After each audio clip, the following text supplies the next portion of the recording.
Hi friends. So இன்றைக்கி வெற்றிகரமாக UPSC 2 எக்ஸாமையும் முடிச்சாச்சு. ஸோ இன்றைக்கி ஃபஸ்ட்டு பேப்பர் என்ன அப்படின்னா, ஃபஸ்ட் பேப்பரை பற்றி நான் ஃபஸ்ட்டு சொல்லிடுறேன். ஃபஸ்ட் பேப்பர் வந்து ரொம்ப கஷ்டம் இல்லை, கொஞ்சம் மாட்ரேட் தான். இந்த தடவை நிறைய எலிமினேஷன் டெக்னிக் யூஸ் பண்ணி சால்வ் பண்ணுற மாதிரி நிறைய கொஷின்ஸ் வந்திருந்தது. அது மட்டும் இல்லாமல் சில கொஷின்ஸ் ரொம்ப ஈஸியாக தான் இருந்தது. ஸோ பெரிய இதுவாக இல்லை. பட் மெயினான ஒரு விஷயம் என்னென்னா, என்சிஆர்டிஸ் பேசிக்ஸ் கண்டிப்பாக நமக்கு ரொம்ப தேவை. அதை நான் இன்றைக்கி தான் ரொம்ப புரிஞ்சுக்கிட்டேன். மினிமம் ஒரு சப்ஜெக்ட்டுக்கு ஒரு புக்லேருந்து 2 கொஷினாவது வந்துடுது. மினிமம் 1லேருந்து 2 கொஷின் கண்டிப்பாக வந்துடுது. ஸோ இது பேப்பர் 1. பேப்பர் 2 பொறுத்த வரைக்கும் ரீடிங் காம்ப்ரிஹென்ஷன் இந்த தடவை பேசேஜஸ் கொஞ்சம் அதிகமாக வந்திருந்தது. ப்ளஸ் மேக்ஸு, இது ரீசனிங் அதெல்லாம் ஓகே. நான் சால்வ் பண்ணதை பார்த்தீங்கனாலே உங்களுக்கு தெரிஞ்சிருக்கும். நான் நிறைய மேக்ஸ் தான் யூஸ் பண்ணேன். ஆர்சி எனக்கு கொஞ்சம் கஷ்டம். நான் ஒரு 2-3 சம் தான் ஆர்சி தொட்டனே தவிர மிச்சப்படி எல்லாமே நான் மேக்ஸை அனலைசிஸ் வச்சே ஓட்டிட்டேன். ஸோ அது அவ்வளோதான் டைம் பத்துது ஃபஸ்ட்டு. ஏன்னா இது ஃபஸ்ட் டைம்ன்றதுனால எனக்கு அவ்வளோதான் டைம் பற்றிட்டு.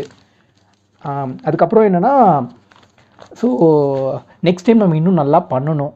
அது கண்டிப்பாக முக்கியம். இந்த தடவை எப்படி சிசாட் கிளியர் ஆகிடும், ஜிஎஸ் கிளியர் ஆகிடும். பட் கட் ஆஃப்ன்றது கொஞ்சம் யோசிக்க வேண்டிய விஷயம்தான். அடுத்த தடவை கண்டிப்பாக நல்லா பண்ணணும். அது மட்டும் இல்லாமல் நமக்கு யூபிஎஸ்சின்னு ஒரு பயம் இருக்கும் பார்த்தீங்களா, அந்த பயம் எனக்கும் எக்ஸாம் போகிறதுக்கு முன்னாடி இருந்தது. பட் ஆனால் அந்த கொஷின் பேப்பரை பார்த்து நம்ம சொல்லும் போது எனக்கு சி பேப்பர் வந்திருந்தது. ஏ பேப்பர் வாங்கி பார்த்தேன். ஏ பேப்பர் வாங்கி பார்க்கும்போது ஃபஸ்ட்டு 5 கொஷின்ஸே எனக்கு தெரியாத மாதிரியே வந்ததுனால எனக்கு அந்த கொஷின் பேப்பர் பார்க்கவே கொஞ்சம் இதுவாக இருந்தது. பட் சி எனக்கு தேங்க்ஃபுல்லி எனக்கு சி வந்திருக்கு. சி நமக்கு ஃபஸ்ட் எடுத்தோடனே இன்டர்நேஷ்னல் ரிலேஷன்ஸ்லேருந்து ஆரம்பிச்சிது. எனக்கு அது கொஞ்சம் பெட்டராக இருந்தது. நம்ம கரண்ட் அஃபேர்ஸ் கொஞ்சம் படித்ததுனால ஈஸியாக இருந்தது. ப்ளஸ் ஹிஸ்ட்ரி எனக்கு ரொம்ப பிடிச்சது. Polity dead easy. ரியலி சொல்லணும்னா polity dead easy. Geography as usual எனக்கு கொஞ்சம் கஷ்டமாக இருந்தது. மற்றபடி எக்ஸாமோட ஆவரேஜ் ஓவரால் சொல்லும் போது இந்த தடவை கட் ஆஃப் ஏறதுக்கு வாய்ப்பு இருக்குது. ஏன்னா இந்த தடவை கொஞ்சம் கொஷின்ஸ் ரொம்ப நான் சொல்கிறேனே, நீங்கள் ஜஸ்ட் பேசிக்ஸ் தெரிஞ்சுட்டு போயிட்டு எக்ஸாம் எழுதினாலே கண்டிப்பாக நம்மளால் ஒரு 20 to 25 கொஷின்ஸ் ஈஸியாக சால்வ் பண்ணிட முடியும். ஸோ அப்போ அது அவ்வளோ பேசிக்காக இருக்கும்போது கண்டிப்பாக இந்த தடவை கட் ஆஃப் ஏறதுக்கு வாய்ப்பு இருக்குது.